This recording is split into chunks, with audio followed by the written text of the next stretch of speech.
Attention! The National Weather Service has issued a hurricane warning for the entirety of the National Hockey League. Please stay tuned for further information from the Storm Cellar. Welcome back to the Storm Cellar. We've been busier than usual, I think, this summer. We kind of had a little lull, and now we're coming back-to-back weeks. But this is to answer the question of a friend, do a quick update on what's been happening, and then I think the timeline, however you interact with us in social media, I think needs a cleanse. So maybe this will be that cleanse, Ray. So we'll see, I guess. But we're going to try and lighten the mood. Indeed, and we're going to lighten the mood because it's something that you and I have spoken about for months as a fun thing to do, going off the board, a little bit different. No guests today, and that's going off the board in and of itself. But this one, it just had to be done, and we wanted to do it. And I know that the Caniacs far and wide are going to enjoy what we do, and we're going to want to get their take on I want some feedback on as this well. One. Yes, we absolutely will. So look, first things first, I made the mistake of completely forgetting one of our best guests who had a question for us right after July 1st. In fact, it was on July 1st, and Daniel Wagner, like 50 Ninjas, which is a great handle on. It is, because it works both ways. Like, is he like 50 Ninjas, or does he like 50 Ninjas? You know, exactly. It could be anything. But he's very wise and keen on the team, and he's got a lot of great takes on it. And his first question to us, and wanted our take, was, who is going to step up on the power play now that we've had all this transitional players moving in, players moving out? Still isn't fully decided, which we'll get to. And he brought forth a few names that he thought would be great. He suggests Chatfield should find some time on the penalty kill, Drury, KK himself, and a new addition in Walker. Now, those are excellent suggestions. And I think we'll want to get into this by just kind of an idea of what you think. First of all, how much is of the transition of players do you think, Brad, is going to change how the penalty kill works? What do you think? I think the biggest loss here is obviously Pesci, right? Yeah. You know, you have a guy who, when he's on, is a really good shutdown defenseman. He plays really smart. He does kind of all those little things that you kind of need on the penalty kill if you want to be successful. And I think you know, his loss is definitely going to hurt some. That being said, if there's a good replacement for him, it's, in my mind, Jalen Chatfield, who does a lot of the same things, but is faster. I mean, the kid's a bullet, right? He is. And you have Sean Walker coming in. I think Dan's right on the money. You have Sean Walker coming in, who can also, I mean, not the biggest guy in the room. He's 5'11" and he's under 200 pounds, I think. But, you know, that's not everything, right? No. So, you know, and then you couple that, you have Jacob Slavin, and I would even sporadically during the season, I would like to see Scotty Morrow, assuming he's up with the big club, which I don't think he should be the whole season. When he's up, though, I'd like to see the kid smarts. You know, playing on the penalty kill can give you an idea of how people are, you know, in terms of the mental toughness and the mental understanding of the game. And I would like to see what he would have to offer, just for my own edification. Now, we know that the regulars are going to be here, like Aho, of course, Jordan Stahl. Slavin, of course, is going to have a spot. It's how we drop the pairings in. Jarvis was seeing penalty kill time, but he was seeing time everywhere. So I don't think much of that is going to change. If you're looking at the future, he suggested Jack Drury. I think that's a fine selection on its own. Just signing a new contract, which we'll get Mhm. to a little bit later on, but I think he's a fit. Walker definitely a fit. I couldn't agree with you more about Chatfield. I just sold on him. The only problem that we've had in the last couple of years is that he didn't get enough ice time. You know what I mean? Like Right. I want to Yeah. see him more on the ice because he is just that solid. So look, the guys that we have coming in Walker is Ross. Ross is I can't. I'm Roslovich. below. Roslovich, thank you. Does Roslovich fit in there somewhere? Maybe. What about the kids coming up? You know what I mean? Like you suggested with Morrow, does he have an opportunity? Like, where does this all fit in? Uh, it's going It's to hard be to say, interesting. right? Because I mean, so we development camp has happened, but neither of us live in town, so No, I think it's safe to say you didn't see any of it. I know I didn't. yeah, I'm not as concerned about the forward group on the PK. We right. have plenty of guys who play good defensive hockey as forwards, Hmm. So you don't have a Tabo who's pretty good defensively. He's gone, but you have Martinuk back, right? You have KK, you have Sebastian Aho who can play. You have Seth Jarvis who can play on the PK. We Yeah, I'm not too worried about that. I'm more worried about the defensive end, like the defenseman end of the PK. And that's the spot where Pesci hurts, right? Pesci's over 6 feet. He's a big dude. He takes up a lot of space. So quick question I'm not. for you. I'm Yeah, going to put you right on the spot. Orlov, does he have any spot in this at all? I wouldn't put him there because why? You don't need him there.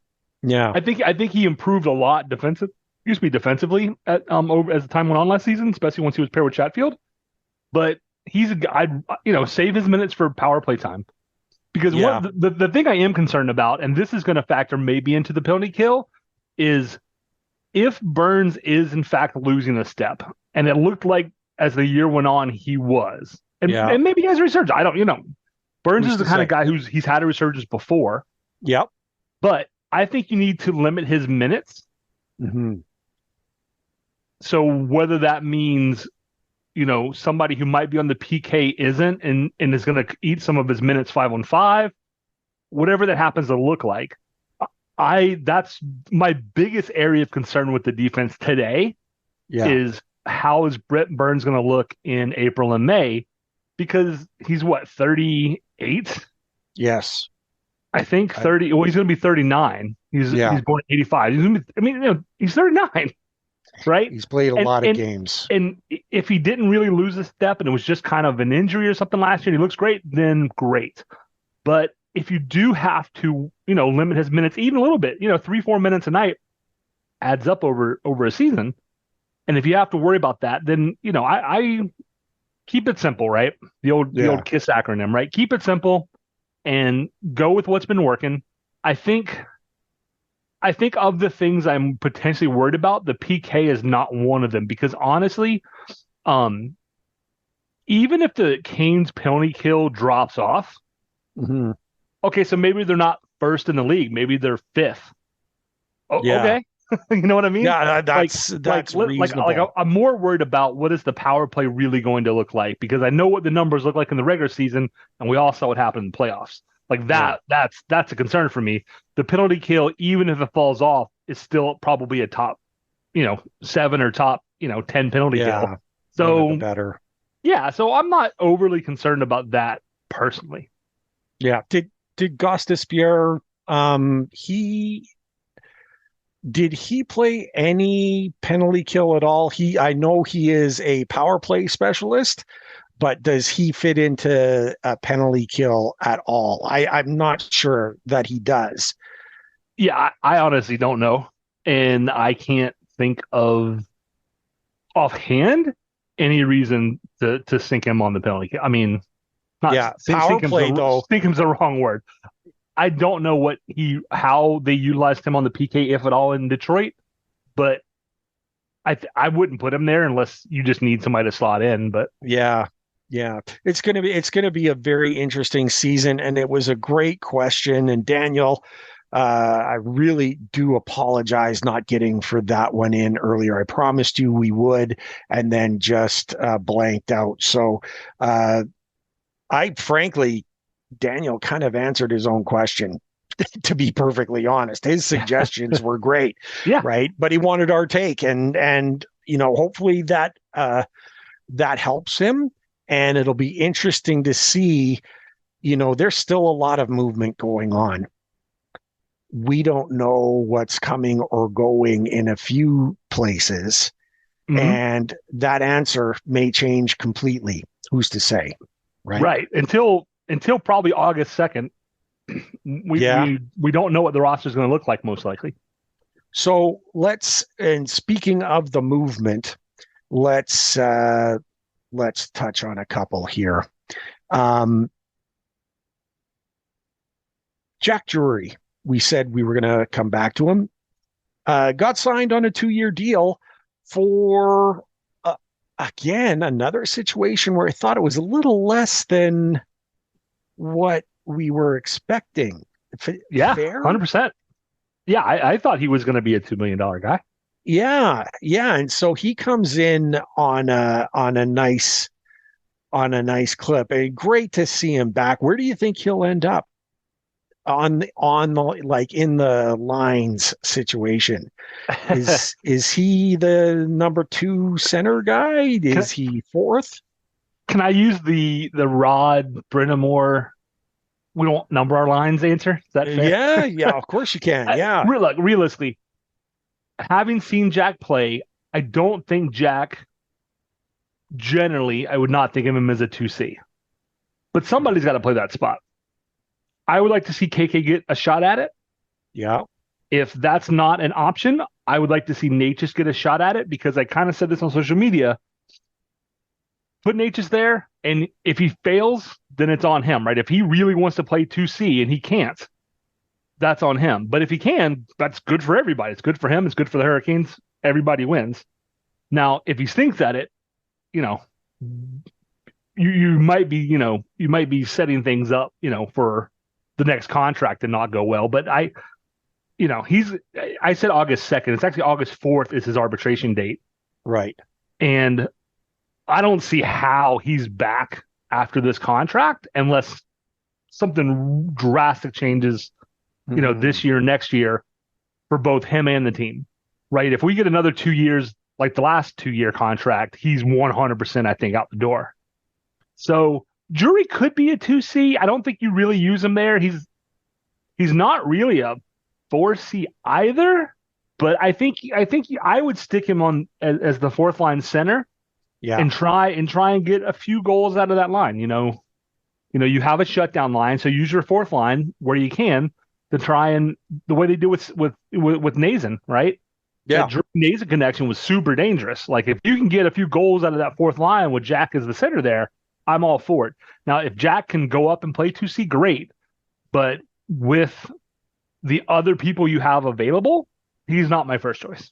Yeah, and look, with Carrier in the system as well, he would look really good mucking things up the way Nason did, and making room for a guy like Jack to make some noise in the offensive stats. I've got a strange question for you, an almost impossible one for you to answer.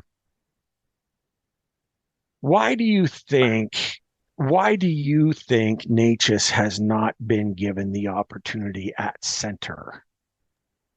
Why do you think I think it's an easy question. Necas would really? Necas's father would definitely disagree with me. Right. Look, Necas has unreal talent. We've seen the things he can do, but every time, what do I say when I complain about Necas? It's not his skills, it's his mental game. Yeah. Right? The guy who skates like McDavid and then passes the puck outside after he's beaten the defenders. Yeah. The guy who doesn't have a 50% faceoff percentage, right? Mm-hmm. Nate just doesn't think the game fast enough to play center on this team. Yeah. I'm not saying Nate just cannot play center elsewhere. I'm saying in Rod Brindamore's style, with all the defensive responsibilities that the center has, he does not think the game fast enough, in my opinion. See, and there, you mentioned what I was kind of leaning to. When you look at the centers that have played under Rod, the one thing that stands true all the time is they all play a 200-foot game. They all are equally excited to play defense as they are offense. And when Necas has shown that he can take care of his defensive responsibilities, he is one of the best players on the ice, including Aho. And that's a lot for me to say. He has so much offensive skill. He could fit into that number 2 spot perfectly. But if he doesn't do the job entirely, that's another question. And here's another thing, how anyone on this team who wanted to be a center is not one of the best face-off takers because of the people that we have. First of all, Rod, unbeatable. Then we got Jordan Staal, right? Like, these guys are face-off masters. They can teach master classes. Anyone who wants to get in on the face-off taking have the mentors, plural, to teach them. Look at Seth Jarvis.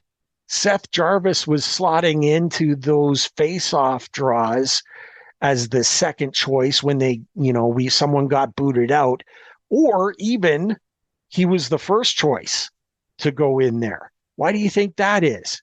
He is getting trained and he is learning, and he's like that sponge that's learning, right? And taking it all in. We know he's a rink rat, right? He's always working on his game. Necas could do that.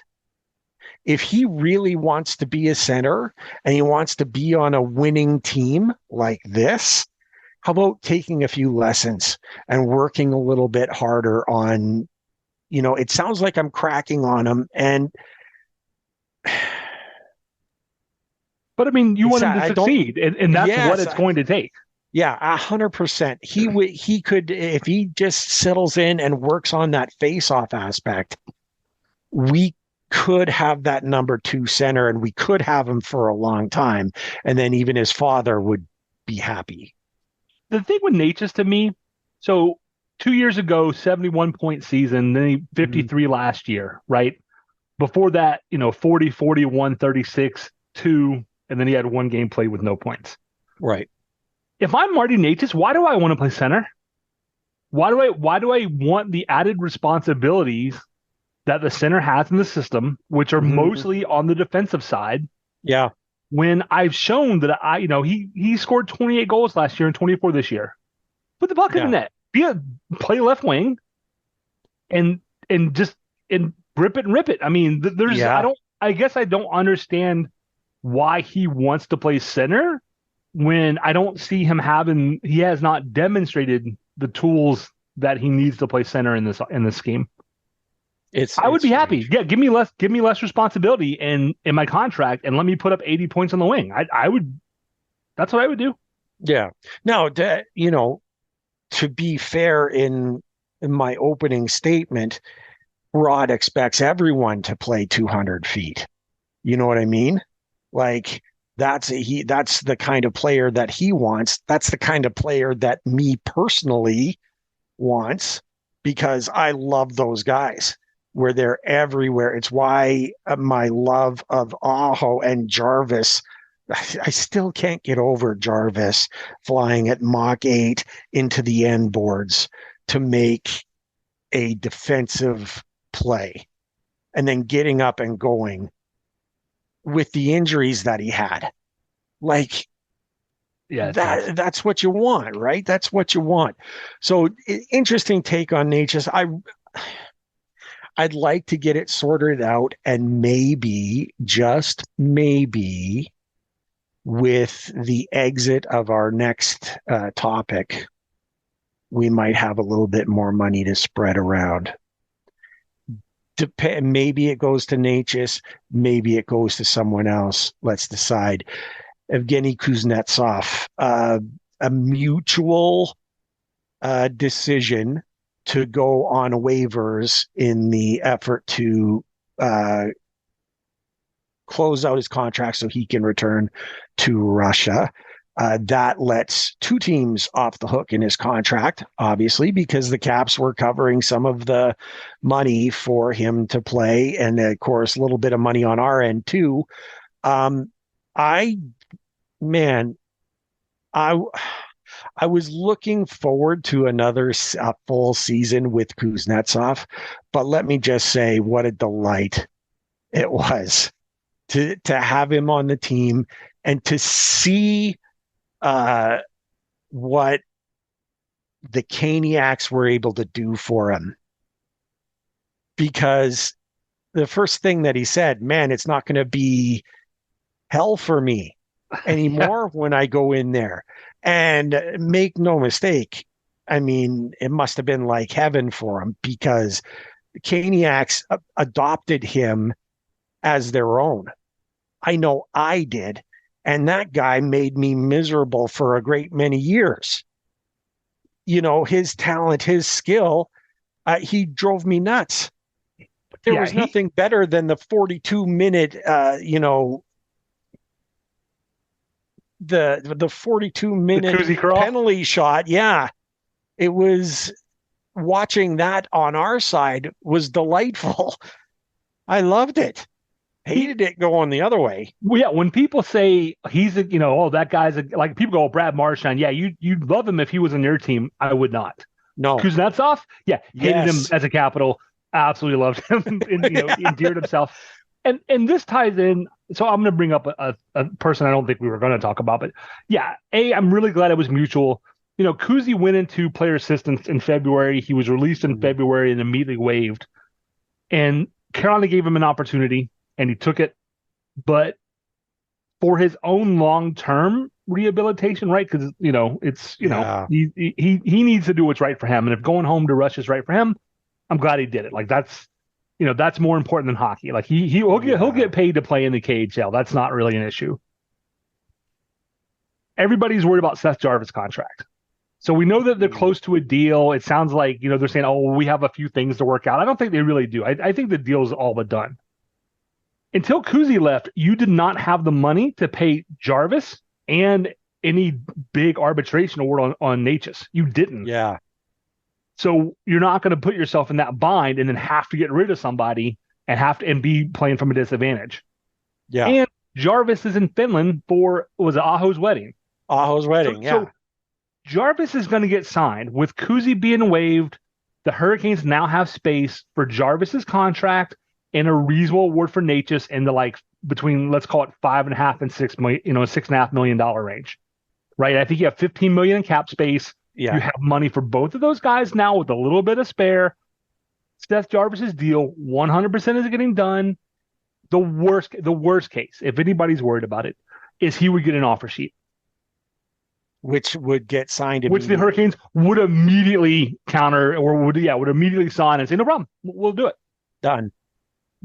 It sounds like Seth and the team won an 8-year deal, although the Canes were willing to do a bridge deal for him. Either way, I think it's all done except for the writing. What they don't want to do is add pressure to the Marty Necas affair and say we're waiting on Necas's arbitration in order to pay Jarvis. I don't think they want to put that out there because that makes Necas look like a jerk, the wrong kind of jerk. Right, Brad. I've got I want to make a parallel. What do you call those? It's a description of one situation by using the example of another. You know what I mean? A parallel, It's the word I'm looking for. I can't even think of the word that I'm looking for. But let me say this. It's late, man. Yeah, it is, isn't it? For those who are concerned about, landing Seth, I compare putting this team together is a whole lot like putting together uh,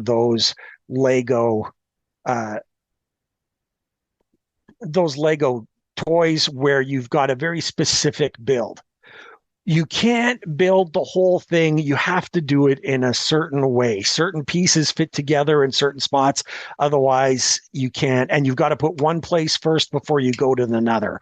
Mm-hmm. And that, I think, is the situation here, where they know that the end game, you can get Seth Jarvis, right? You've got him lined up, but you can't sign him yet because you got to put together the space that you have here.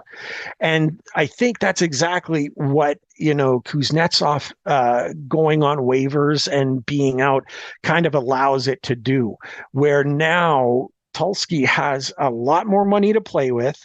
And it's a lot easier to put things together the way he wants. It just has to be done one step at a time.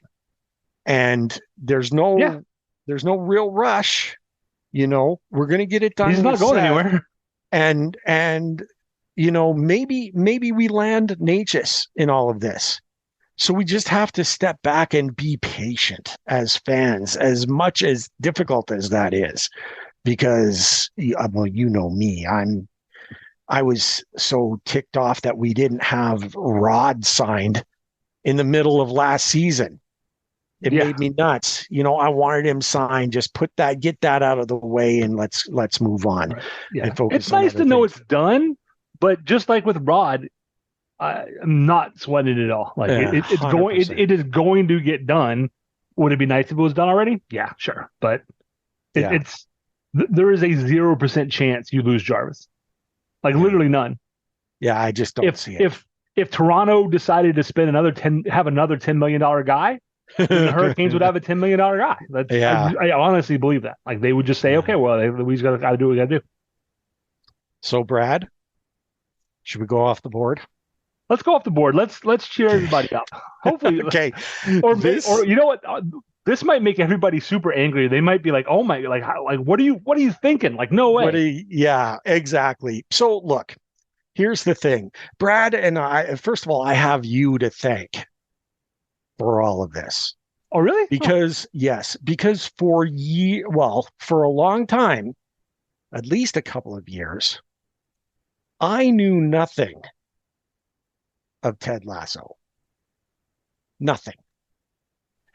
And you told me, "Oh, Raymond, you've got to check it. You would so love this." I'm like, "Yeah." Oh, and then Brad is like, "Oh, I can't believe you aren't in on this already. Check it out. You'll love it." And after the first episode, I began binging the program. It is absolutely sensational.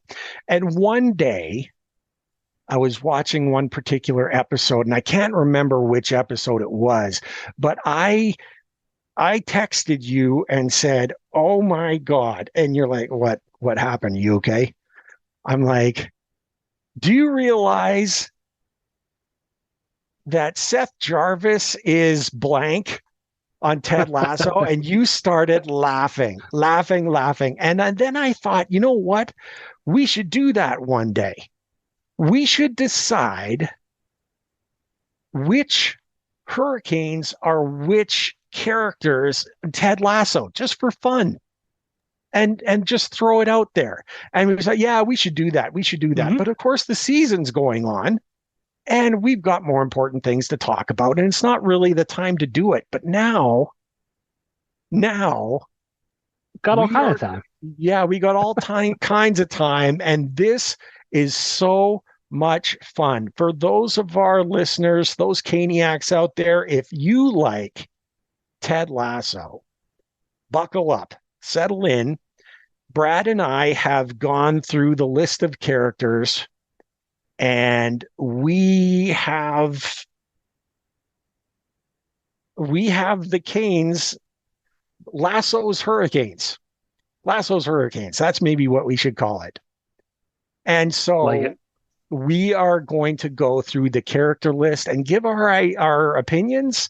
And then at the end of all of this, when you hear it, if you want to have some fun, hit us up. Once this is posted, we will want you to message us and, give your opinions. You can let us know if we're way off, or you can, just give your own straight up. It's going to be amazing. I've been really looking forward to this. And this is like a homework project that I have paid unbelievable amount of attention to and spent a lot of time working up. So Same here. Like I didn't throw my list together. I spent a good hour or more on my list. Yeah, you betcha. For those of you who have been on the show know that's a lot of prep for me. It's a lot of prep for both of us because our prep is usually none. So, Brad, you were the man who turned me on to Ted Lasso. I'm going to let you lead the way in this segment. So you will lay out the characters that we're going to select, and then we'll get into it. Just in case, and we want to warn you, if you've not seen Ted Lasso, there is a spoiler chances in our description, certainly. There's going to be a very loose connections to why we pick who we pick for certain characters, right? It's going to be, it's just we will explain why we pick the way we pick. And so that's really where it's at. And we can keep it kind of short. We can keep it geared toward the people who have seen it, Ray. So hopefully that will help mitigate spoilers. Exactly. But I wanted to put that out there as a just in case. No, that's smart. Awesome. So away we go. You lead the way. Okay.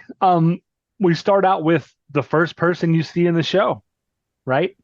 Rebecca. Yeah.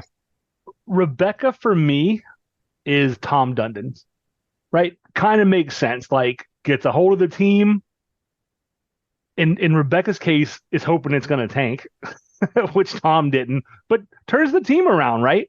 Yeah. Gets the team pointed in the right direction, makes the right hires, right? Even if Rebecca didn't necessarily know she was making the right hire, she did, right? So, some of these to me just kind of work. The parallel is just kind of right there. And to me, Rebecca was a pretty easy one. I thought Tom Dundon was perfect. Dundon was my selection for this too, more so because of who the previous owner was, and how, like which ties into a name that's going to come up later on. But yeah, certainly,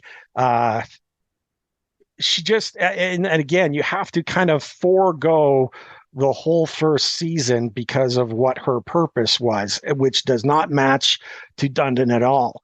However, her intelligence and what she had done to continue on with the team, absolutely. Yeah, it's Rebecca is Tom Dundon. No question. Number 2, Rupert. Yeah. Who is Rebecca's, ex-husband in the show. I know we differ on this one. Yeah. Rupert to me is Bill Peters. Okay. Like he's just trying to tear it down. He's just an angry, bitter little man. The end. That's my whole description. I said, there you go. Who's Rupert? I'm like, cocky, arrogant, like terrible human being. Oh, that's Bill Peters. Yeah. Look, I should say also that we're doing this as to all-time Canes. We did not just say last year's season's Canes. We're doing all-time. So we're going way back. And I went with Peter Kamanos Jr. And of course, me being a Hartford fan from way back, that's where his name drops in perfectly. There is no one more hated in the Hurricanes history than the owner that stole, quote unquote, the team from Hartford. So I'm speaking for the Hartford Whaler fans who really, like, there's no one who is despised more. And she just totally despised him, hated him and further on in the season, he shows just how terrible he can be. That's why I picked Peter Karmanos and fun to hate, much like Rupert. Yeah. I mean, as a non-former Whalers, hey, thanks for bringing us the team. But at the same time, as time went on, it was like, okay, we this guy needs to go, right? For sure. Next person we went through, we went right to the heart of the things, right? Ted. Yeah. I think we both agree, sort of, but Rod Brindamore, right? He tries to bring in positivity. He's made it a family thing, right? These mom's trips, dad's trips, team building exercises, his whole thing is, if there's ever been a coach who doesn't care about wins and losses, and we'll look at a 6-2 defeat and go, I thought we played really well. Rod Brindamore. Rod Brindamore, you wouldn't think Rod Brindamore and Ted Lasso would have so many things in common, but my gosh, it's when you start really thinking it through, there's a lot of parallels there. So I had to go with Rod. I mean, he's the coach, and maybe that makes it, once again, like in the low hanging fruit kind of pick. But when you really think about it, it makes perfect sense. It does. Look, this is a weird one for me. Okay, Brad. I have used my magic powers to morph 2 Hurricane coaches into one to make Ted. And everything that you said about Rod just now is exactly why he's Ted, but there's someone else to add to that. Paul Maurice.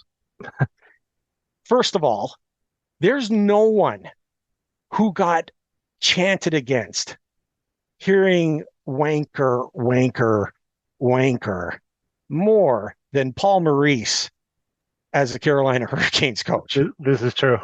Okay. Second, is there anyone better on a mic in the post game who has quirky terms or whatever, who's just an amicable guy? You just love him. You love the spirit that he has, and he may not get results the same way Ted didn't always get results.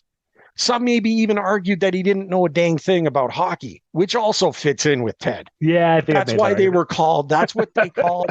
That's why they called him wanker. But it's the culture that was created by Rod, which is what Ted did on the program, combined with Paul Maurice's quirkiness and lovability. That's who I put together as Ted. We've had the joy of even with my Mo Must Go sign, I'm also a little Trit Creme in the Indian restaurant where I'm like, I don't want him to succeed, but I really do. Yeah. I can't help but like him. He may not succeed, but you're not going to feel good about it either. That's if he doesn't succeed. That's that's where it is. Love it. That was a fun one. This is one I think we disagreed on. I'll let you go first. This is kind of weird Coach for Beard. me. This was a hard one for me. There's 2 really hard ones in here for me. Coach Beard, to me, I put him as Martinook in the quirky, funny style that he has. I don't know. I put Martinook in there. It's the only name that kind of came to me that said, you know what, he's quirky like Beard is, smart, intelligent on the inside. I dug him, Martinook, but that's one of my weaker selections, and I know I will get heat for that. But go ahead, Brad. What was your take on Coach Beard? So I had 2. One was Eric Tulsky. Oh, really? And I went, Tulsky's a weird enough dude with obscure, relatively obscure facts and figures, the way Beard kind of is. I settled on Paul Maurice for Coach Beard. There you go. Because Paul Maurice if Paul Maurice was on the phone, he's like, no, not that one. That's no. You know what? Just bring all my axes. I never go anywhere with my axes. I wouldn't even be surprised. I'd be like, that sounds like Paul Maurice. That's a great take. Paul Maurice feels like, and has always to me felt like the OG hockey nerd. Yeah. super smart guy, knows a lot about a lot, and is a hockey guy. And that's kind of what Beard is like, right? Except for he's using, football, right? So Yeah. yeah, to me, when I saw Coach Beard, and I thought it through, I was like, Tulski, I was like, oh man, I'm getting some Paul Maurice vibe in there. So this Yeah. is a tough one. This might have been the toughest one because of the character's arc. Yeah. Nate the Great. You got to go first on this one because Oh, I'm still trying to figure out who I'm putting in that this was spot. tough, and I It was cheated very and assigned it to the Chicago Wolves of 23-24. Right? okay. So Calder Cup, everything's going good in season 1. Boom, we cut to season 2. Everything's on fire. They are no longer our affiliate. We're having to do our own thing. They're trying to do their own thing, but it doesn't work. Because Yeah. in the end, you were better together than you were separate. So Yeah. 24-25, Chicago Wolves back in the fold. Things are going to be good. I'm looking for a big year from the Wolves. I'm looking for a big year from all the Canes prospects. This is going to be a good marriage. Nate the Great is the Chicago Wolves. Brad, okay, look, this is going to sound like a cheap way out. I agree. I didn't have an answer, but the way you laid it out is perfect. I spent a long time trying to find that person that came up through the organization, right, in one way, shape, or form, became a coach, and then saw success in the end. And I was trying to find it, and I just like Rod fits that. The genius of his ability. I mean, he played great, but I didn't want to go back to Rod all the time. But he played great, and his style of choice for systems and whatever, and how he runs the game is pure genius, and it brought the success to the team. So I guess I could say Rod fits in there, but your description was far, far better and made much more sense than me dropping back. So I'm gonna stay with you, but Rod did enter my mind to I drop like that into we that approached spot. Nate from different angles. You were going with the genius of Nate, like the positive, and I Yeah, was like, who was like a fan favorite here? Who was beloved here and then left and then came back? And I was yeah, going through player after player, and I was like, well, Eric Holla doesn't fit because he doesn't have a no, season 3. Like he stopped in season 2, right? And I yeah, was like, Ghost Bear, but Ghost Bear wasn't hated. Like he left and now he's back, but like there was no yeah, animosity there. And no, certainly listen to his things that he said on podcasts and things while he was gone. He was super complimentary. And I don't know. In a flash, I was like, oh my God, Nate is the Chicago Wolves. he is. There you go. Uh, Fantastic. Who's up next? my favorite character, Roy Kent. Oh, mine too. I mean, Mine go too. go for it. I don't know. Look, this one again. I was thinking about, Rod jumped in mind, the player, Rod, the captain, who struggled near the end, right? And had to find a way, you know, out of being on the ice and how difficult that is and what he went through. But then I went back a little further and I thought about one of the characters that we'll also discuss coming up later on, and it fits absolutely perfectly. Kevin Dineen Do you know? is Roy Kent. Are we thinking about the same story for Yes, we yeah, are. okay, we are.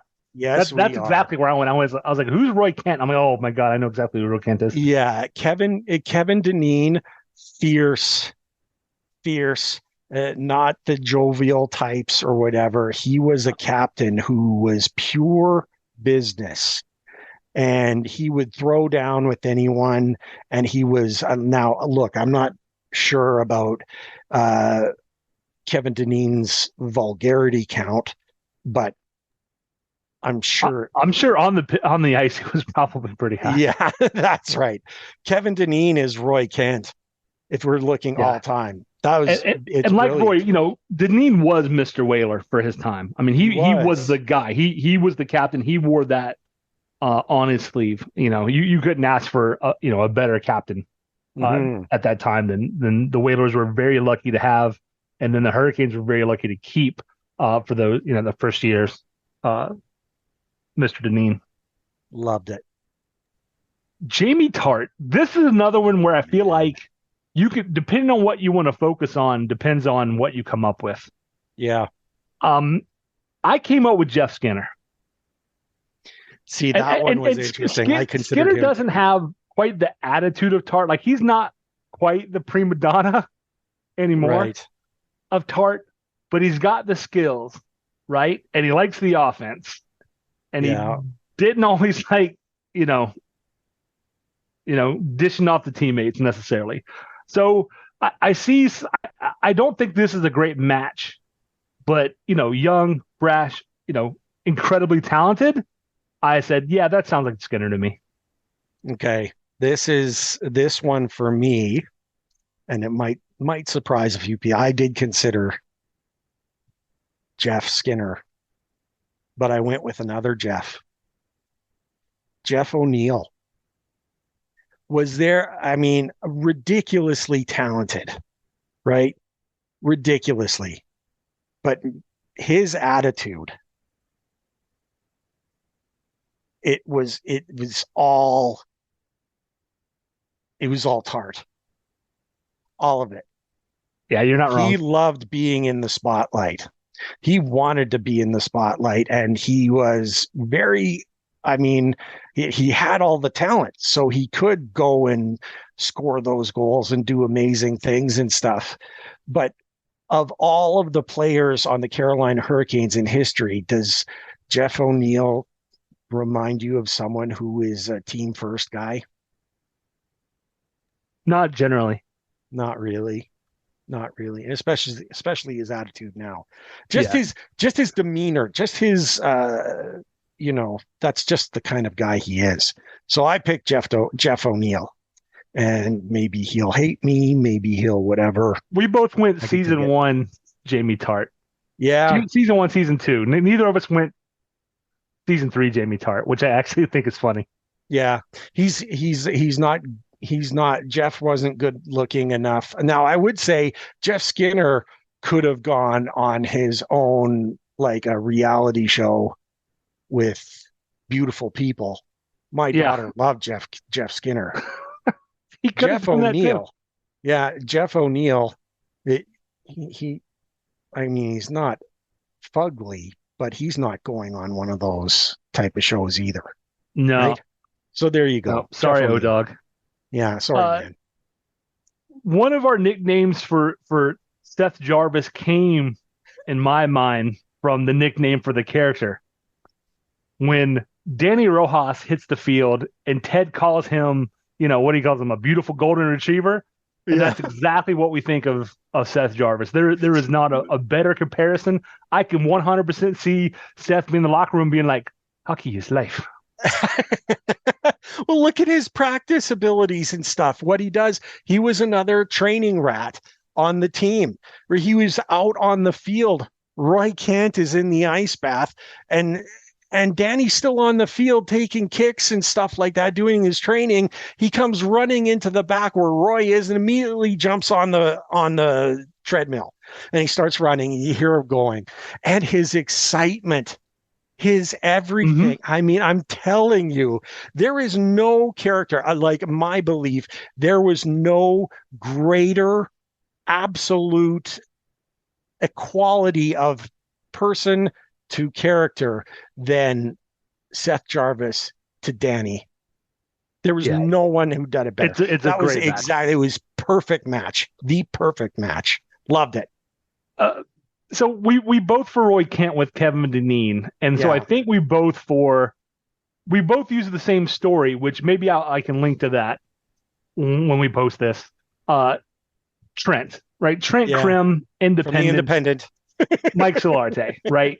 No question. They both knew the game they were covering. They both had access to the players. They both I don't think Mike ever gave the guys a pass. I think Mike was honest in his critiques of the team when when that was his full-time gig. and both were excellent at their craft, regardless of what Kevin Deneen thought at one time, right? Yeah. So yeah, Trent Krim and Mike Solarte. It's the one particular story that Roy Kent kept in his wallet and told Trent exactly why he hated him and all the rest of it. And it is the story that Mr. Solarte shared with us on our program, which is fantastic. It was just a simpatico, you know what I mean? Just in a parallel world, almost the exact same kind of story. I absolutely loved it. Yes, Trent. And Solarte used to have the flow. I mean, it was short. It wasn't like Trent Krim, but Solarte had he had a good head of hair. He was going for him. That was great. All right. Keely Jones. Mm-hmm. I said Jordan Martinook. If there's a male Keely Jones in the world, it's Jordan Martinook. Yeah, you know what? I went the other way. I went based on her intelligence and skill in being in the background and helping things along. KJPR Keely Jones. Yeah, I put Tulski there. I put Tulski there. I like it. The person behind the background that was doing lots of things and keeping things flowing and moving and doing some really bright, intelligent things. She was a great character. I mean, I don't know that there's really any downside to her on the program. Some might have called her, I think, for hockey people, some would have called her like not a rink rat. What, like a puck bunny?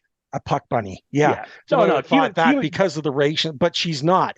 She's not. That's one of the best fleshed out, the most fleshed out characters in Ted Lasso. 100%. I loved it. And the final scene with her and Rebecca is, if anything's going to make you cry, that should be it. If you haven't seen it, lots of places that'll make you cry, no question. But yeah, that one for sure. Somebody who makes me cry from laughing so hard is Higgins, right? Yeah. And I had to go with turtleneck himself, like Don Waddell. He's been that guy, and he's an older guy, right? He knows what he's doing, right? He understands the business side, right? He understands the numbers. Hey Higgins, how much can I sell the club for if I want to sell the whole thing? I can give you a number. But he's also funny in a way that he's not trying to necessarily make jokes, but he's wicked funny, and that's he is. It was for me, and I used really the jobs that they had together. Director of operations, that's one of the other things that Waddell was doing. It made perfect sense. Aside from everything that you just described, a great pick, and that's who I went with as well. Isaac McAdoo, who became initially wasn't one of my favorite characters, but they're all my favorite charter. What am I talking about? Love them. But all. Gary Roberts is a name I'm going to throw out there. So for older Canes fans, for Whalers fans, when I say Isaac McAdoo and Gary Roberts, you probably go, "Yep, that makes sense." Mm-hmm. No explanation needed. If you are not familiar with Gary Roberts, hop on YouTube, check out some Gary Roberts highlights, listen to the man a little bit. He was also, I know we joke about the Rod Brindamore 3 bikes scene in Shoresy. If you listen, the next thing is about, they talk about Gary Roberts, what was it, exercise book, I think. So yeah. Isaac McAdoo, Gary Roberts, to me, I think great fit. For me, I went strictly on not even necessarily attitude. I went on position played and the style that they played, the style that they were characterized as. My McAdoo is Tim Gleason. Tim Gleason on the ice, a magnificent defender who didn't take any crap from anyone and was physical and did his job. He worked hard and did his job. Tim Gleason to me was McAdoo, just based on the position. It seemed just like the perfect fit because Gleason, tough as nails and wasn't putting up with anything. Right. Great pick. And a great team player as well. That's another thing. He was team player through and through. Tim Gleason was my McAdoo. I love it. Zorro, Van Dam, or Zorro, Yeah, however you want to say it. Um, I went with Arches Urbe. so did I. I don't. There's something about Urbe, and there's a parallel there, and I can't quite put my finger on it. Like if it's one of those. This is probably the hardest one for me to explain why it works. But when I just picture Arches Urbe and Zorro, I go, yeah. Like obviously they're both in defense of the goal. Like that's a big part. But Zorro's attitude, he's always kind of upbeat, but not always. Like he's a little fearful and Danny there for a little bit in season Sure. 3, and Urbe is kind of the same thing. And even though Zorro he goes through the name, like the identity change, and that's probably the Yeah, biggest difference from Urbe. Urbe knew exactly who he was, right? he certainly But did. I'd still kind of got those parallels between those two guys. See, I looked at Urbe as Zoro because of the quirkiness. Think about Urbe in the locker room with specific music playing, stuffing horsehair into his pads because they had to be a certain way, and sewing them up, and just being a quirky player, like just being but upbeat, like you said. To me, that's where the Urbe connections were. Like Zorro Mm-hmm. was quirky. Who changes their name to Van Damme? Van Damme. Like, I mean, that just blew me away. And I just thought, who changes their name like that? Who still stuffs horsehair in 50-year-old pads that you swear by and sew it up? And it's a regular, there's no one that does that. So, yeah, Yeah, that that was was my definitely head. nuts even then. Yeah. Just a couple more. Zava. This is another one where we went in different directions. You go first because I like your guy. The Zava to me was Evgeny Kuznetsov through and through. Ridiculously talented player that uh, comes into the team, has all sorts of flamboyance, and he drew attention to himself.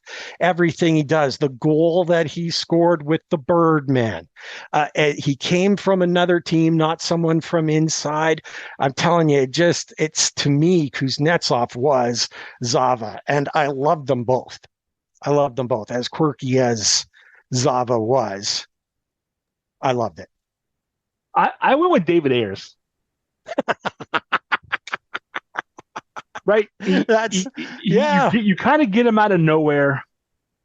He's there for a short while. In our case, a little less than 2 hours, and then he's gone. But the team changed, right? When David Ayers came in, the team was hunting for a playoff spot. They needed those points against Toronto to stay in a playoff position. And they actually finished the season pretty well, as I recall, yeah. right? Zaba comes in and they're not doing great, but like they're not doing terrible. But then when he's gone, like they've figured something out. Like the team plays well. So I went with David Ayers. This next Um one is going to be tough. I'm making you go first for it okay. Um because, yeah, this might be my single most favorite character in the show. Edwin seriously, Okufu. He was so good in those like 3 episodes as Edwin Okufu. Like yeah, when he is giving Sam the business, I don't want to spoil it for anybody who hasn't seen him, but when he's giving Sam the business, yeah. Ray, I laughed until I cried. I woke the kid up. I was laughing so hard from downstairs. Oh my, it was one of the funniest things I've ever seen in my life. Great. Unfortunately, in real life, Edwin Okufu would be played by Peter Carmanos Jr., who is the rich Uh, guy and the smiley face and the hey, look how I am. Hey, oh, we're in this together. Love you. You're great. If you get your season ticket sales up, then we're gonna stay and it's all gonna be wonderful. And by the way, I'm full of it and I'm pulling you out of here and I hate all of you and I'm leaving. Edwin Akufu / Peter Carmanos Jr. in a nutshell. okay, you know what? You totally nailed it. And I'm going to just defer to you on this one because my selection for him was completely different. But more than that, it was wrong because the man I selected that matched to him is not even a Hurricane, but someone that affects the Hurricanes That during counts. the show. I mean, that counts. Edwin was never part of Richmond AFC. Gary Bettman. Gary Bettman, the guy who's developing, who no one really likes, who everyone can kind of see through, and wants to create this magnificent super league, and really terrible, And, terrible and in through and the end, through. does a terrible job building his super league. That Exactly. you might have hit it more on the head than I did, sir. I don't know, but that's the Gary Bettman fit for me in that one. But I love your pick for that because it's very, very appropriate. Cool. I'm gonna skip the next one. A quick one just because I thought somebody fit. Colin, is one of a really great character I think in the show. And when I saw Colin, I'm like, man, that's like kind of a Ray Whitney. Yeah. He's got the positive vibes. He's got the talent. He's able to kind of keep guys. He's kind of a centerpiece of keeping guys together, keeping things on the level, working with the coaches. Yeah, when I saw Colin, I said, to me, that's a Ray Whitney. And for me, I picked Chad LaRose, and we need to make Ooh. this absolutely perfectly clear. The comparisons that we're making have nothing to do with who the person Colin is. Okay. Colin himself and everything that he is about, character wise, is not the reason why we're selecting who we selected, just in case. Yeah, There's people no, that would try to make that connection. Is much bigger than our little Yeah. thing that we're doing. I love Chad LaRose because LaRose was someone who, when given the opportunity, came in with some really big contributions Mm-hmm. when he had the chances. And if only he had more time, a little more size, like again, one of the smaller players on the team, Chad LaRose kind of fit in that position for me. I like it. I'm gonna group the last two together because I think they go together because I think our picks are the same. I think You they probably are. Bay, the bar owner, and then you have the guys we're just calling, like the super fans, right? Yeah, So the super fans, right? There's three of them. I think we both agree that's the Surge cast, right? it is the Surge cast. And May, It's in my mind, is Colin from Colin Home Ice. see, and mine is a little bit different. I'll say this. Yeah, you know, those super fans and stuff were hilarious, but very strange too. And I mean, you In a suffered good them way. in a good way. And Kat and Bailey and Zach, to me, they are great. They know and support their team fiercely. It's fantastic. I'll tell you who I selected for May. Mm-hmm. You and I. Oh, We are May. we are May. The long suffering fans who know about the game, who know and who support and welcome people into their community and treat them well. It's like the Storm Cellar itself is the bar, and we are May, the owners. Okay, I buy that because You know what I I mean? feel like we also I think I think that's a fair statement. Yeah, and we generally know what we're talking about. We're generally pretty receptive of folks, but we also aren't going to take like if we hear We something don't that's take any wrong, crap. we're going to say we're not going to take any guff about that either. But yeah, no, And we always have a chair. We I'll always have a picture chair up in the as Storm Cellar, right? yeah, absolutely. I'll We always welcome picture up as anyone. Muppets. I love it. I So there it can't help is. myself now. So there it is, Caniacs listeners. We did an experiment and something that we had fun, the things that we love, and made the comparison. And we want to hear from you. Do you like our picks? Were we way off in some? Who are did we your forget? picks for? Yeah, who did we forget? Because There you I'm sure go. somebody's going to say, "Oh no, so and so is a perfect whomever," and they're going to be Yeah. 100% right. Understand we did this on a purely entertaining thing, and we want you to enjoy it. We had so much fun with this. Brad, thank you for allowing me to throw this idea out. You were the spark for it, but when I threw the idea out, I didn't know if we could do it or make it work, and it worked out even better than I suspected. Awesome, yeah, man, I'm all for us doing fun stuff. I love this. You know, Thank thank you. Especially in the so off season, much. right? We need a pick me up. Yeah, no question. We're still waiting on a few things. I'm not sure exactly when we'll be back, but I will, on behalf of you as well, wish all of the listeners a fantastic rest of the summer. Hope that you're happy, healthy, and safe.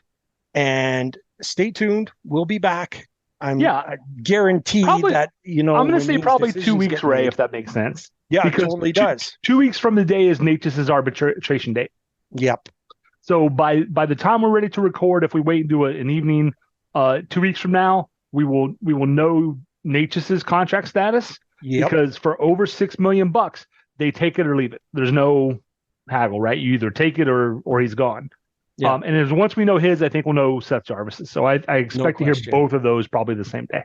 So we'll give it a couple of weeks, but thank you for suffering through this one. We had a lot of fun with it. We hope you enjoyed listening to it. And yeah, give us feedback. Let us know what you think. When Brad gets that one posted, hit us up. Thank you so much, everyone, for tuning in. Brad, this was so much fun. You know what the cherry on top is? It's bedtime. Well, that too. Go Canes. Go Canes.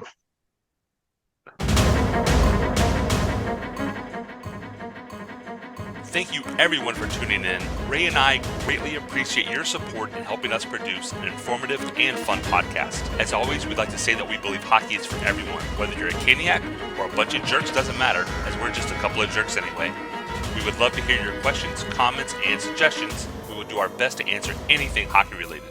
You can reach us by email at stormcellar97@gmail.com. On Twitter, we are at stormcellar97, and on Facebook at facebook.com/stormcellar97.